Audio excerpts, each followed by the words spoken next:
Bienvenue dans Plaisir de diriger. Je suis Anna Fontaine et à chaque épisode, je vous offre une occasion de faire un pas de côté, de réfléchir, d'apprendre, de cheminer et grandir ensemble. Nous irons à la rencontre de dirigeants et dirigeantes, d'idées et de lectures.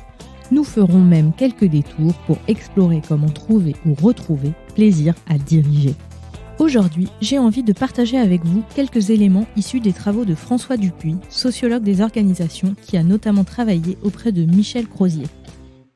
François Dupuis est l'auteur de la trilogie Lost in Management, qui décrit les mutations en cours dans les organisations, leurs conséquences sur les travailleurs à tous les niveaux de l'organisation et en particulier les difficultés pour les organisations à se transformer et pour les managers et les dirigeants à s'emparer du sujet avec les bons outils d'analyse et de réflexion.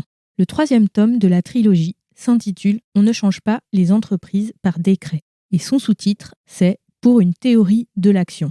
Ce sous-titre parle de l'intention de François Dupuis de réinviter les sciences sociales et en particulier la sociologie des organisations au service de l'action des décideurs dans une organisation pour conduire les transformations avec succès et en tenant compte de l'engagement des équipes et en tentant de ne pas générer de souffrance au travail inutile. Je voudrais partager avec vous quelques idées fortes, notamment sur la nécessité de construire la connaissance d'une organisation qu'on cherche à transformer avant de tenter de la transformer. C'est l'objet de la première partie de ce 3e tome. À la lecture de la première partie de cet ouvrage, j'ai retrouvé certains éléments de ma pratique professionnelle et cela fait véritablement écho. En effet, lorsque j'accompagne une organisation, aussi surprenant que cela ait pu paraître à quelques-uns de mes clients, je propose très souvent une phase d'exploration fondée sur des entretiens avec plusieurs personnes de l'organisation avant de réfléchir aux modalités de transformation avec ses dirigeants. J'ai besoin de m'imprégner de ce qui la constitue, de comprendre comment elle fonctionne, quelles sont les interactions entre les personnes ou les équipes, quelles sont les pratiques, etc. pour ensuite réfléchir à partir de cette connaissance, à partir de cette matière. Pour François Dupuis, construire la connaissance doit être à la base de toute action, dans le sens où c'est cette connaissance qui permettra d'activer les bons leviers pour engager une transformation de l'organisation. Avant d'aller plus loin sur la question de la connaissance, quelles sont les mutations en cours qui sont difficiles à intégrer pour les organisations ? François Dupuis en identifie 2 majeures. D'une part, le passage d'une logique endogène à une logique exogène, et d'autre part, la recherche de davantage de transversalité et de coopération. Pourquoi ces transformations sont-elles difficiles ? Le passage d'une logique endogène à une logique exogène signifie qu'on ne va plus tenir compte uniquement des contraintes internes à une organisation, comme ses habitudes ou comme ce que prévoient ses accords d'entreprise par exemple, mais qu'on va davantage intégrer les contraintes externes à cette organisation, par exemple les besoins ou les pratiques de ses clients ou de ses usagers. Ce sont donc des contraintes supplémentaires et non directement liées à ces logiques internes dont l'organisation et, partant, les collaborateurs qui la composent vont devoir tenir compte. Par exemple, le passage d'une logique endogène à une logique exogène pourrait conduire à faire évoluer les horaires d'ouverture d'un service administratif ou d'une banque en les rendant accessibles en soirée ou le week-end si l'on se rend compte que ce sont les moments où les usagers ou les clients sont disponibles pour utiliser le service. Et plus un secteur est concurrentiel, plus les organisations de ce secteur auront intérêt à adopter une logique exogène pour s'adapter aux besoins et aux pratiques de leurs clients et de leurs usagers et en tirer ainsi un avantage concurrentiel. L'autre mutation difficile à mettre en œuvre dans les organisations, c'est donc la recherche de davantage de coopération et de transversalité. Bien que le fonctionnement en silo soit critiquable et soit critiqué y compris au sein des organisations, il est néanmoins plus protecteur pour ceux qui travaillent dans ce mode de fonctionnement. En effet, lorsque je travaille en silo, je dépends moins des autres, je dépends moins de ce qui se passe en amont et en aval de mon périmètre. En ce sens, je jouis d'une plus grande autonomie vis-à-vis des contraintes externes et je suis moins soumis à l'aléa et à l'incertitude. Aussi, ces 2 grandes mutations viennent ajouter des contraintes fortes, y compris au niveau individuel dans les organisations. Mal intégrées et mal accompagnées, elles peuvent générer de la souffrance au travail et une forme de désengagement des individus à tous les niveaux de l'organisation. Et souvent particulièrement au niveau des cadres ou du management intermédiaire qui doit les déployer et les mettre en œuvre. Pour contrer ce désengagement, paradoxalement, les organisations ont pu mettre en place un management coercitif qui n'a fait que le renforcer. Coercition ou management coercitif, François Dupuy insiste sur ces termes malgré leur connotation très péjorative. De quoi s'agit-il ? Il s'agit de la production non maîtrisée de règles, de procédures, d'indicateurs, de reporting, de contrôle, etc.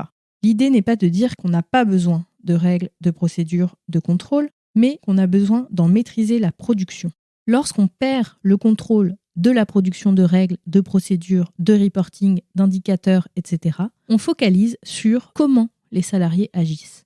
On cherche à maîtriser leur comportement plutôt que de s'attacher aux résultats de leurs actions. J'ajoute qu'en faisant cela, on risque de perdre en diversité, alors que la diversité dans la pensée complexe ou en systémique est un ingrédient de la bonne santé d'un système. Quoi qu'il en soit, l'augmentation non maîtrisée des règles, procédures, reporting, etc. conduit à l'effet inverse de celui recherché. Non seulement on renforce le désengagement des collaborateurs, d'autant plus que ceux qui prescrivent ces reportings, ces règles, ces process ne sont en général pas ceux qui les appliquent, mais en plus, on perd encore davantage la maîtrise des comportements des individus et du travail réel des collaborateurs. Les process, les règles, etc. font en quelque sorte écran à la réalité du travail sur le terrain. François Dupuy parle de hiérarchie inversée et prend l'exemple des grèves du zèle. Si les travailleurs se conforment strictement aux règles et aux process, sans les adapter à la réalité de leur situation, cela grippe la machine. En effet, à force de produire des règles, elles peuvent finir par se contredire entre elles, et en quelque sorte, trop de process tue le process. On a au contraire besoin, pour que cela fonctionne, que les salariés s'engagent et mobilisent leur intelligence pratique pour adapter leur comportement à la situation qu'ils rencontrent. C'est justement pour essayer d'éviter ces écueils qu'il est intéressant de construire la connaissance de l'organisation qu'on cherche à transformer. Mais alors, comment faire ? Comment faire pour construire cette connaissance ? Il y a 2 prérequis. Le premier, c'est d'accepter qu'une organisation est complexe, d'accepter la complexité, d'accepter que l'organisation est bien plus que sa structure, est bien plus que son organigramme, est bien plus que les procédures qui décrivent son fonctionnement théorique. La seconde, c'est d'être prêt à observer sans juger, à écouter ce que disent les acteurs, ce que disent les travailleurs, ce que disent les salariés, ce que disent les autres parties prenantes de l'organisation, sans juger ni les individus, ni leur comportement d'un point de vue moral ou éthique, mais simplement d'avoir une écoute ouverte qui leur permette de s'exprimer le plus librement et le plus complètement possible. C'est d'ailleurs pour cela que ce n'est pas toujours facile de conduire ce type de démarche de connaissance en étant interne à l'organisation, puisque d'une certaine façon, on va être à la fois juge et partie. L'intérêt d'une oreille externe est bien sûr de garantir une confidentialité aux échanges, c'est d'accéder à des informations réelles sur les pratiques réelles qui sont en vigueur dans l'organisation, sans forcément qu'elles soient malhonnêtes, mais en tout cas, pour celles dont certains acteurs n'auraient pas très envie de se vanter, c'est important de pouvoir les écouter tout de même, car elles peuvent être très riches en enseignements pour notre analyse.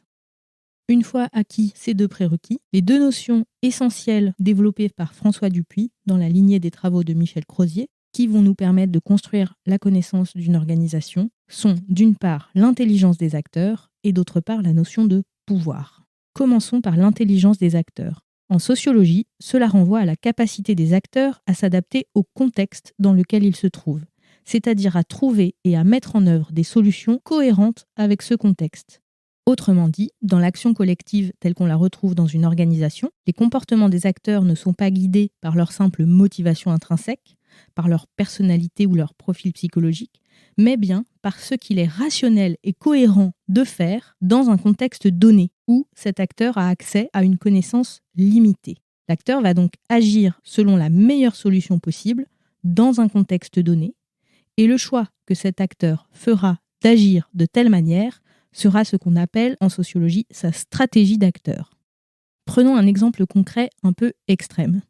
Si dans les entretiens qu'on mène avec les acteurs d'une organisation, on se rend compte que certains commerciaux de cette organisation sont prêts à céder quelques-uns de leurs clients à des commerciaux d'une entreprise concurrente. On peut se dire que ce comportement est irrationnel ou lié à une mauvaise intention d'un commercial en particulier, mais on peut aussi se demander ce qui, dans le contexte de l'organisation, dans le contexte dans lequel se trouve ce commercial, ce qui peut l'amener à avoir ce comportement pour le moins particulier. Si l'on part du principe que son comportement est intelligent et donc d'une certaine façon rationnel par rapport à son contexte et par rapport aux informations dont il dispose, on peut essayer de comprendre ce qui dans son contexte va l'amener à agir de la sorte et ensuite comprendre du coup comment on peut agir sur ce contexte pour faire évoluer le comportement du commercial. En l'occurrence, si les incitations par exemple de ce commercial sont fondées sur un nombre de contrats signés, indépendamment par exemple de la rentabilité des contrats, de la complexité des contrats, et que ce commercial s'aperçoit que la clientèle la plus rentable est aussi la plus difficile à convaincre et nécessite beaucoup de temps d'interaction, et que cela, in fine, peut desservir ses intérêts. Imaginons également que ce commercial est en concurrence avec les autres commerciaux de son entité. Alors, il peut avoir intérêt à renvoyer les clients les plus complexes, les plus difficiles à obtenir, à des concurrents.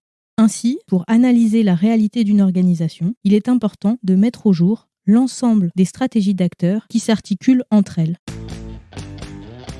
Venons-en désormais à la notion de pouvoir. Pour compléter la connaissance de l'organisation, l'analyse des relations de pouvoir est importante. En effet, la transformation de l'organisation conduit la plupart du temps à modifier ces relations de pouvoir. Les analyser et les comprendre permet d'anticiper les impacts réels de la transformation sur les différents individus et groupes d'individus et de se donner plus de chances de réussir cette transformation. Alors, de quoi s'agit-il ? François Dupuy rappelle, s'il en était besoin, que le pouvoir est différent de la hiérarchie et que ce n'est pas un titre qui donne le pouvoir réel dans une organisation. La définition sociologique qu'il en donne dans cet ouvrage est la suivante. Le pouvoir, c'est la relation déséquilibrée et pour autant réciproque, dans laquelle un des acteurs contrôle quelque chose d'important, soit pour les autres acteurs, soit pour l'organisation dans son ensemble. Par exemple, cela peut être la connaissance du fonctionnement d'une machine, renforcée par exemple s'il n'y a pas de mode d'emploi ou d'éléments formalisés par écrit de cette machine. L'acteur qui a la connaissance de ce fonctionnement détient une forme de pouvoir. Cela peut être aussi, par exemple, la relation face à face avec le client d'une organisation. L'acteur qui a cette relation en face à face, s'il est le seul dans l'organisation à l'avoir, détient une forme de pouvoir. Cela peut être la connaissance des rouages d'un service en particulier et le fait, par exemple, de savoir à quel interlocuteur s'adresser pour obtenir quelque chose alors que ce n'est pas spécifiquement formalisé dans un process. Voilà différentes formes de contrôle de quelque chose qui peut être important pour d'autres acteurs ou pour l'organisation dans son ensemble. A contrario, un chef de projet qui n'aurait pas d'éléments sous son contrôle, mais simplement des objectifs en lien avec d'autres acteurs dans l'organisation, sans avoir de levier pour les faire agir, se retrouve en réalité dénué de pouvoir, malgré ce que son titre de chef de projet pourrait laisser supposer. Dans l'action collective, c'est donc la question qui contrôle quoi qui est centrale pour déterminer les zones de pouvoir et pour anticiper la réussite d'une transformation plutôt que d'en attribuer la responsabilité, que ce soit un échec ou une réussite d'ailleurs, à un seul individu, fût-il le dirigeant de l'organisation ou désigné comme leader de cette organisation. Dans son ouvrage, François Dupuy décrit 2 outils simples d'accès pour construire cette connaissance. D'une part, le sociogramme et d'autre part, la grille d'analyse stratégique. Pour autant, il insiste sur l'importance de l'observation et du raisonnement plutôt que sur l'utilisation stricto sensu des outils. Ces outils ont vocation à être une aide à la formalisation du raisonnement. Et François Dupuy nous met en garde sur la simplification extrême à laquelle ils peuvent conduire si ces outils se substituent au raisonnement. En résumé, les points importants pour construire la connaissance sont les suivants. D'abord, écouter les acteurs, les travailleurs et pourquoi pas les autres parties prenantes pertinentes de l'organisation par rapport au sujet qu'on a à traiter. Écouter ces acteurs sur leur réalité, sur la réalité de leur travail, sur la réalité de leurs interactions, sur leur quotidien. Les écouter sans les juger, les écouter sans juger leur comportement. En partant du principe que ces acteurs sont intelligents au sens sociologique du terme, c'est-à-dire qu'ils agissent de la meilleure façon possible dans un contexte donné, identifier les éléments de ce contexte qui les amène à choisir tel ou tel comportement, ou pour employer le terme sociologique, qui les amène à choisir telle ou telle stratégie d'acteur. Enfin, identifier ce que ces acteurs contrôlent chacun, qui est important pour d'autres acteurs ou pour l'organisation dans son ensemble, et ainsi comprendre quelle est leur zone de pouvoir et ce qu'ils ont à perdre dans une transformation. À partir de là, à partir de cette connaissance, vous pourrez identifier les leviers sur lesquels appuyer la transformation et anticiper les effets potentiels induits sur l'organisation. François Dupuy décrit comment dans la suite de son ouvrage. Pour ma part, je m'arrête là pour cet épisode. En conclusion, vous l'aurez entendu et compris, avec cet épisode, je plaide avec François Dupuy pour la connaissance, celle qui vous permettra d'adapter vos décisions et vos stratégies à ce qui se joue réellement dans vos organisations. Haro sur le prêt-à-penser. Merci d'avoir écouté cet épisode de Plaisir de diriger. Qu'en avez-vous pensé ? J'espère qu'il vous a plu, intéressé, fait cheminer. Si c'est le cas, je vous invite à en parler autour de vous, à laisser un commentaire et 5 étoiles sur votre plateforme d'écoute. Si vous souhaitez me contacter, retrouvez-moi sur le site plaisirdediriger.fr. À bientôt!